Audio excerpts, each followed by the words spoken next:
دینی معلومات حاصل کرنے کے لیے ہمارا چینل پاسبانی مل کو سبسکرائب کریں اور گھنٹی کے بٹن کو دبائیں۔ عید کے دن خوشی مناؤ، مگر اللہ کی نعمتوں پر خوشی منانے کا حکم ہے۔ آج کے اس پرفتن ماحول میں جو حالات ہیں، جو دستور عمل ہے، اس پر غور کرنے کی ضرورت ہے، اور آج کا جو ماحول ہے اس پر ہمیں نظر کرنے کی ضرورت ہے۔ حضرت سیدنا عمر فاروق رضی اللہ تبارک و تعالی عنہ عید کے دن وہ اپنے گھر میں دروازے کو بند کر کے رو رہے تھے۔ تو اصحاب رسول حضور صلی اللہ علیہ وسلم کے چند صحابی رسول حضرت عمر فاروق رضی اللہ تعالیٰ عنہ کے گھر میں کاشان اقدس میں حاضر ہوئے۔ حضرت عمر فاروق رضی اللہ تعالیٰ عنہ سے وجہ پوچھی کہ یا امیر المؤمنین، آج عید کا دن ہے اور عید کے دن پہ آپ دروازے بند کر کے گھر میں رو رہے ہیں، آخر کیا وجہ ہے؟ آج تو خوشی منانا ہے، آج تو خوشی کا دن ہے، خوشی منانا چاہیے، لیکن آپ اپنے گھر کے دروازے کو بند کر کے رو رکھے گے۔ تو حضرت عمر فاروق رضی اللہ تعالیٰ نے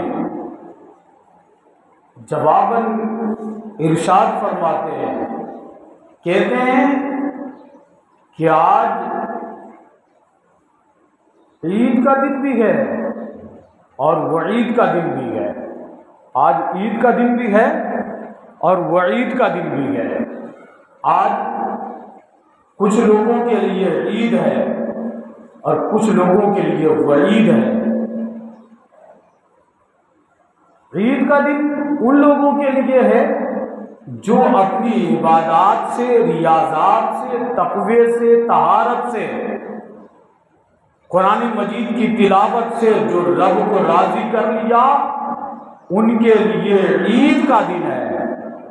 اور جو صرف فاقہ کشی کیا، رب کی رضا مقصود نہیں، رب کو راضی نہیں کر پایا، اور ان کی عبادات اگر رب ذوالجلال رد کر دے، اس کو قبول نہ فرمائے، تو ان کے لیے آج وعید کا دن ہے۔ عید کا دن بھی ہے اور وعید کا دن بھی ہے۔ اللہ اکبر۔ حضرت عمر فاروق رضی اللہ تبارک و تعالیٰ عنہ رونے لگے، رو رہے ہیں۔ ہمیں غور کرنا چاہیے، ہمیں غور کرنے کا مقام ہے کہ وہ عمر فاروق کہ جو کوئی جس راستے سے آپ کا گزر ہوتا تھا تو شیطان اس راستے کو بدل دیتا تھا، اس راستے سے شیطان نہیں چلتا تھا۔ آج عید کے دن خوشی منانے کا دن ہے، خوشی منانے کے دن میں حضرت عمر فاروق زار قطار ہو رہے ہیں۔ میں الترغیب و ترغیب کے ایک روایت پڑھتا ہوں، الترغیب و ترغیب جلد 2 صفحہ نمبر 60، حدیث نمبر 23۔ اس میں حضرت عبداللہ ابن عباس رضی اللہ تعالی عنہما سے روایت نقل کی ہے۔ حضرت عبداللہ ابن عباس رضی اللہ تبارک و تعالی عنہ بیان کرتے ہیں کہ اللہ رب العزت جب عید کی صبح ہوتی ہے، رات ہوتی ہے، تو اللہ کی کڑو رہا نعمتیں بندے کو ملتی ہے، دیے جاتے ہیں۔ آج انعام کا دن ہے، تو حضرت عبداللہ ابن عباس کہتے ہیں عید کے دن کو یوم الجاریہ کے نام سے پکارا گیا۔ یہ دن انعامات کا دن ہے۔ جب صبح کا سورج طلوع ہوتا ہے تو اللہ رب العزت اپنے فرشتوں کو فرماتا ہے، یہ فرشتوں روئے زمین پر چلے جا، روئے زمین پر اتر جا، اور وہ فرشتے روئے زمین پر اتر جاتے ہیں، اور رب ذوالجلال فرماتا ہے میرے فرشتوں روئے زمین کے ہر گلی کوچوں میں، بازاروں میں، راہوں میں ان کے سروں پر کھڑے ہو کر اعلان کرو۔ کیا اعلان کرو؟ اللہ رب العزت کیا اعلان کرنے کا حکم دے رہا ہے؟ وہ فرشتے اعلان کرتے ہیں اور کہتے ہیں اے اللہ کے بندو،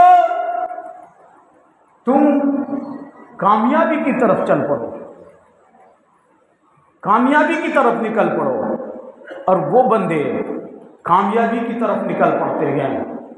کون؟ جو اپنے گھروں سے چل کر آتے ہیں مساجد تک یا عیدگاہ تک، تو یہ تسبیح پڑھتے ہوئے آنا چاہیے۔ یہ تسبیح پڑھتے ہوئے گھر سے نکلو تو یہ تسبیح پڑھتے ہوئے آؤ۔ کون سی تسبیح؟ اللہ اکبر، اللہ اکبر، واللہ اکبر، وللہ الحمد۔ یہ تسبیح پڑھتے آؤ۔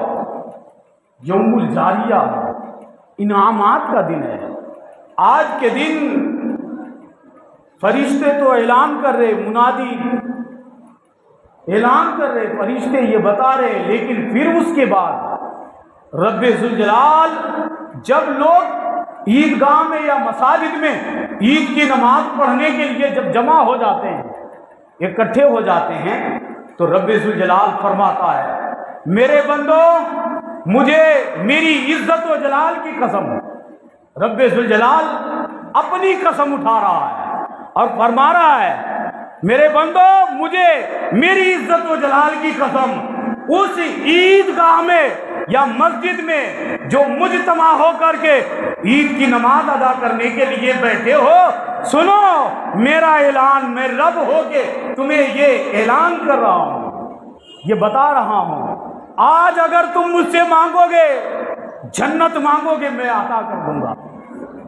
تم مجھ سے جہنم سے آزادی مانگو گے میں تمہیں عطا کر دوں گا، تم دنیا مانگو گے میں دوں گا، تم دین مانگو گے میں دوں گا، آخرت مانگو گے میں عطا کر دوں گا، اور اگر تم دنیاوی چیزوں کو مانگو گے اس کو بھی عطا کروں گا۔ پھر رب ذوالجلال فرماتا ہے مجھے اپنے عزت و جلال کی قسم، تم اپنے آپ کو تم نے اگر میرے لحاظ کی، تم نے میرا لحاظ کیا تو میں رب ذوالجلال تیرے گناہوں کی پردہ پوشی کرتا رہوں گا، تیرے گناہوں کو چھپاتا رہوں گا۔ لحاظ کی رب ذوالجلال کا کسی نے اگر لحاظ کیا تو رب فرماتا ہے کہ میں اس کے گناہوں کو چھپا دوں گا، پردہ پوشی کروں گا۔ پھر رب ذوالجلال فرماتا ہے اے میرے بندو، تم کامیابی کے ساتھ، بس کامیابی کے ساتھ مغفرت یافتہ تم اپنے گھر کی طرف لوٹو۔ جب یہ مدعے جاں فضا سننے کو ملا، رب ذوالجلال نے اعلان فرمایا تو ابلیس لعین عید کے دن بد ہوش ہو جاتا ہے، خوب چیخ چیخ کر روتا ہے، چلاتا ہے۔ تو جو ابلیس کے شاگرد ہوتے ہیں، شیاطین کے جو شاگرد ہوتے ہیں، وہ ابلیس کے چیخنے پر، رونے پر سب لوگ جمع ہو جاتے ہیں اور ابلیس سے آ کر کہتے ہیں آقا کیوں رو رہے ہو؟ رونے کی وجہ کیا ہے؟ آج بے قرار کیوں ہو؟ تم اتنا کیوں رو رہے ہو؟ تو ابلیس لعین بولتا کہ میں اس لیے رو رہا ہوں، اس لیے میں بدحواس ہو چکا ہوں کہ رب ذوالجلال عید کے دن اپنے بندوں کے تمام گناہوں کو معاف فرما دیتا ہے، اس کی مغفرت کر دیتا ہے، اسی لیے میں رو رہا ہوں۔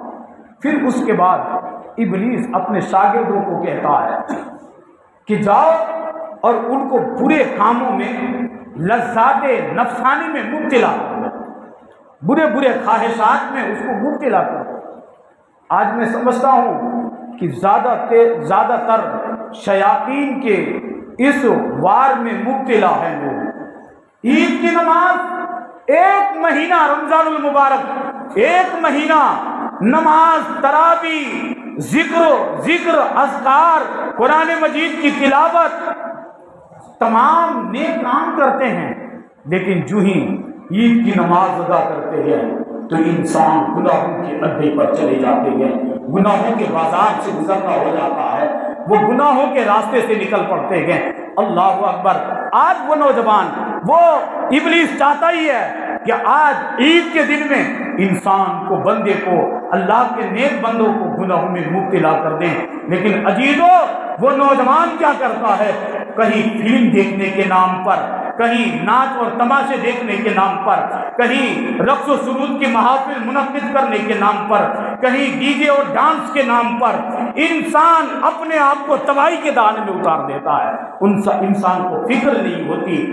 اللہ، آج تو انعام کا دن ہے، آج تو بخشش کا دن ہے۔ آج کیوں کر ہم گناہوں کے اڈوں پر کھڑے ہو جائیں؟ کیوں کر ہم گناہوں کے بازار کو گرم کر لیں؟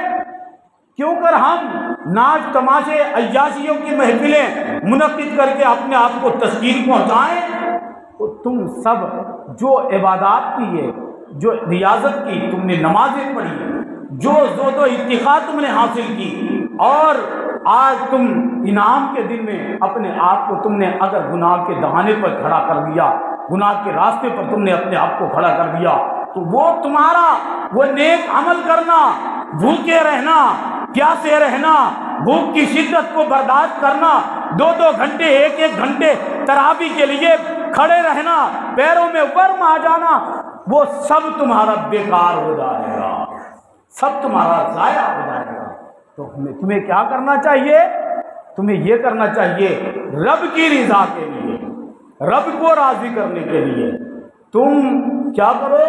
گناہوں کے راستے سے الگ ہو کر تم نیکیوں کے راستے پر چلو۔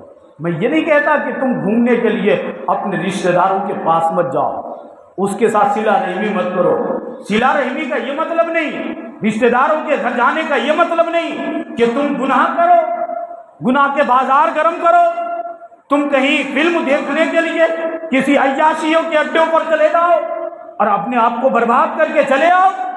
تمام نیکیاں، تمام جو تم نے جمع کی ہے مہینے بھر میں، وہ ساری رائگاں ہو جائیں گی۔ میں یہ نہیں کہتا کہ تم ان کے پاس مت جاؤ، ان سے صلہ رحمی کرو، اپنے رشتہ داروں کے پاس جاؤ، ان سے بات کرو، ان کو مبارکباد پیش کرو، مگر یہ نہیں مطلب کہ تم گناہ کرو، اس کا قطعی یہ مطلب نہیں ہے کہ تم گناہ کرو۔ اب میں ایک بات آپ کو بتاؤں، حضرت عمر فاروق رضی اللہ تعالیٰ عنہ، آپ کے لڑکے عید کے دن جو ہے پرانے لباس پہن کر کے عیدگاہ کی طرف نکل رہے تھے، جا رہے تھے، لباس میں جو لباس پہنے ہوئے تھے اس میں بھی پیبند لگا ہوا تھا، پھٹے پرانے لباس تھے۔ حضرت عمر فاروق کی نظر پڑی تو حضرت عمر فاروق نے ارشاد فرمایا کہ میرے بیٹے میرے قریب آؤ۔ جب حضرت عمر فاروق کے شہزادے اپنے ابا جان کے قریب جاتے ہیں اور حضور آپ دیکھ کر کے ان کے ابا جان دیکھ کر کے کہتے ہیں بیٹا مجھے تمہارے لباس، بوسیدہ لباس پر مجھے اس بات پر فکر ہو رہی ہے کہ تم پرانے لباس پہن کر کے عیدگاہ کی طرف جا رہے ہو، کہیں تمہارے دوست تجھے تانا نہ دیں، مجھے اس بات پر تکلیف ہے، مجھے رنج ہے، ملال ہے۔ حضرت عمر فاروق کے شہزادے بول پڑے ابا جان کس کو، کوئی اگر ہم کو آ کر یہ بات کہے کہ تمہارا والد تو امیر المؤمنین ہے اور امیر المؤمنین کے بیٹے تم ہو اور تمہارا لباس دیکھو کتنا بوسیدہ ہے، پھٹا پرانا ہے، تو حضرت عمر فاروق کے شہزادے بولتے ہیں کہ یہ جب اگر مجھ سے کوئی کہے تو میں اس کو جواب دے دوں گا، میں اسے بتا دوں گا۔ کہنے لگے کیا بتاؤ گے؟ وہ کہتے ہیں کہ ابا جان میں یہ کہوں گا کہ تم اگرچہ نئے لباس پہنے ہو، عمدہ لباس ہے تمہارا، وہ بے شک تمہارا ہے، لیکن مجھے یقین ہے کہ مجھ سے میرا رب راضی ہے، میں نے رب کو راضی کر لیا ہے، رب مجھ سے راضی ہے۔ حضرت عمر فاروق مسکراتے ہیں، کہتے ہیں بیٹا یہ تجھے کیسے معلوم کہ تیرا رب تجھ سے راضی ہے؟ کہتے ہیں ابا جان آپ نے تو ہی بتایا، آپ نے تو ہی بتایا ہمیں، آپ نے ہی یہ سبق سکھایا ہے کہ نبی آخر الزمان صلی اللہ علیہ وسلم نے ارشاد فرمایا ہے، میرے آقا صلی اللہ علیہ وسلم کا ارشاد ہے کہ جو اپنی ماں کو اور اپنے باپ کو راضی کر لیتا ہے وہ رب کو بھی راضی کر لیتا ہے۔ کہتے میں نے آپ کو راضی کر لیا ہے، کیا آپ مجھ سے راضی ہو؟ حضرت عمر فاروق کہتے ہیں کہ ہاں بیٹے میں تم سے راضی ہوں۔ تو حضرت عمر فاروق کے شہزادے بولتے ہیں کہ جب آپ مجھ سے راضی ہو تو میرا رب بھی مجھ سے راضی ہے۔ حضرت ذوالنون مصری رحمۃ اللہ علیہ نے اپنے دل سے کہا، کیا کہا؟ اے دل، اے ہمارے دل، اگر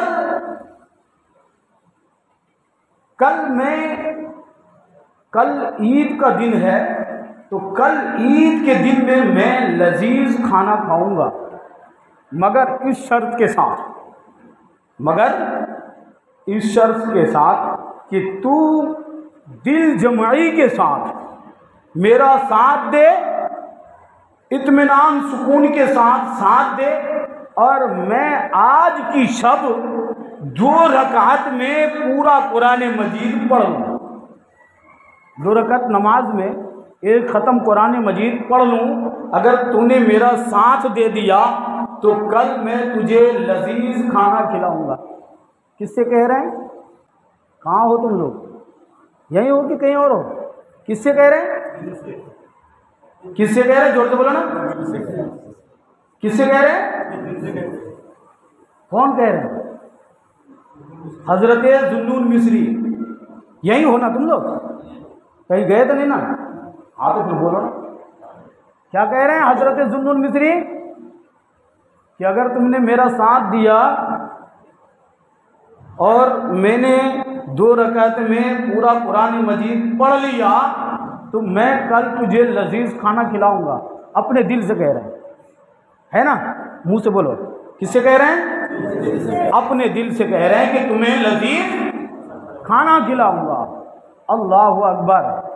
وہ پوری رات میں 2 رکعت نماز پڑھی اور پورے 2 رکعت میں 1 ختم قرآن شریف مکمل کر لیا، 1 ختم قرآن شریف مکمل کر لیا۔ جب صبح ہوئی تو لذیذ کھانا منگوایا، رکھا گیا سامنے، کھانے کے لیے بیٹھے، دسترخوان لگے، جو ہی نوالا ہاتھ سے نکالا، توڑا اور اس میں ڈبو کر کے منہ کے اندر ڈالنا چاہا تو پھر نفس نے آواز دیا، اے ذوالنون، تم نے تو 10 سال تک اپنے نفس پر قبضہ پایا تھا، آج تو نفس پر غالب آ گیا ہے نا، تیرے اوپر تیرا نفس غالب آ گیا۔ حضرت ذوالنون مصری اپنے نوالے کو رکھ دیتے ہیں، کھانے کو رکھ دیتے ہیں اور پھر کہتے ہیں کہ مجھے لذیذ کھانا اپنے نفس کو نہیں کھلانا ہے۔ اللہ اللہ، ذرا قربان جاؤ، ہم لذیذ کھانا بھی کھاتے ہیں، اللہ کی نافرمانی بھی کرتے ہیں، اللہ کو یاد بھی نہیں کرتے ہیں۔ عید کی نماز کے بعد اکثر و بیشتر زیادہ تر وہ مساجدیں ویران ہو جاتی ہیں، مسجدوں میں لوگ آنا ہی چھوڑ دیتے ہیں۔ وہ سمجھتے ہیں کہ رمضان میں ہم نے نماز پڑھ لی، قرآن مجید کی تلاوت کر لی، ذکر و اذکار کر لیے تو سال بھر کی چھٹی ہے۔ نہیں، سال بھر کی چھٹی نہیں، تیرے لیے تباہی ہے اگر تم نے مسجدوں کو ترک کر دیا، مسجدوں کو ویران کر دیا، تم برباد ہو جاؤ گے۔ مسجدوں کو آباد رکھنے میں تمہاری کامیابی ہے، تمہاری بھلائی اس لیے ہے کہ تم مسجدوں کو آباد رکھا کرو، مسجدوں کو ویران مت کرو، نمازی گم ہو جائیں گے۔ ایسے معلوم ہوگا کہ ابلیس نے ان نمازیوں کو کڈنیپ کر لیا ہے، پتہ نہیں اٹھا کے لے کے چلا گیا، گم شد کر دیا اس کو۔ اور تم دیکھنا اکثر و بیشتر جگہوں پر ہوتا ہے، لیکن اللہ اکبر، حضرت ذوالنون مصری نے یہ سبق بتایا کہ اے نفس، میں تم کو اپنے اوپر غالب آنے نہیں دیتا، چھوڑ دیے۔ کھانا تناول کرنا چاہتے تھے، لذیذ کھانا آپ نے ترک کر دیا۔ لیکن پھر کیا ہوا، یہاں تک کہ ایک ڈبے میں کھانے کا جو برتن ہوتا ہے اس کے اندر ایک آدمی کھانا لے کر کے حضرت ذوالنون مصری کے پاس پہنچے، لذیذ کھانا رکھا ہوا اس نے، لذیذ کھانا لیے کہاں پہنچے؟ حضرت ذوالنون مصری کے پاس۔ حضرت ذوالنون مصری کے پاس پہنچے اور کہنے لگے حضور یہ کھانا تناول کر لیں آپ۔ تو حضرت ذوالنون مصری کہتے ہیں کہ میں کھانا تناول نہیں کروں گا، یہ لذیذ کھانا مجھے نہیں کھانا ہے، یہ کھانا لے کے جاؤ۔ تو حضرت ذوالنون مصری سے وہ آدمی بولتے ہیں، وہ آدمی کہتے ہیں کہ سنو، لذیذ کھانا تم کھاؤ، آپ کے لیے یہ کھانا ہے، آپ کو اس کھانے کو کھانا ہے۔ اللہ اللہ، ذرا قربان تو جاؤ۔ کہتے ہیں کہ کل رات کو میں نے نبی آخر الزماں سرور کون و مکان صلی اللہ علیہ وسلم کو میں نے عالم رویا میں خواب میں مصطفیٰ کونین کو دیکھا ہے، اور میرے آقا فرماتے ہیں کہ یہ کھانا جو تم لذیذ کھانا کل پکوا کر کے ذوالنون مصری کو دے دو، اگر تم ذوالنون مصری کو یہ کھانا دے دو گے تو میں تمہیں بار بار زیارت کراتا رہوں گا، اور پھر یہی نہیں، کل قیامت کے دن بھی میں اپنی زیارت سے تمہیں محروم نہیں رکھوں گا۔ تو کہتے ہیں کہ ذوالنون مصری کہتے ہیں کہ اب تو میرے لیے ضمانت آ گئی، اب تو مجھے کھانا کھانا ہے۔ لیکن اللہ، ہمیں غور کرنے کی ضرورت ہے، جو حضرات اب تک غور نہیں کر پا رہے ہیں کہ زندگی کیا ہے، زندگی کی قیمت کیا ہے، زندگی کس چیز کا نام ہے، زندگی کس کو کہتے ہیں۔ زندگی اس کو نہیں کہتے جو گناہوں میں زندگی بسر ہو، زندگی اس کو نہیں کہتے جو عیاشیوں میں کٹ جائے، زندگی اس کا نام ہے جو اللہ و رسول کی رضا کے لیے ہو، اس کو زندگی کہتے ہیں، ورنہ موت ہے۔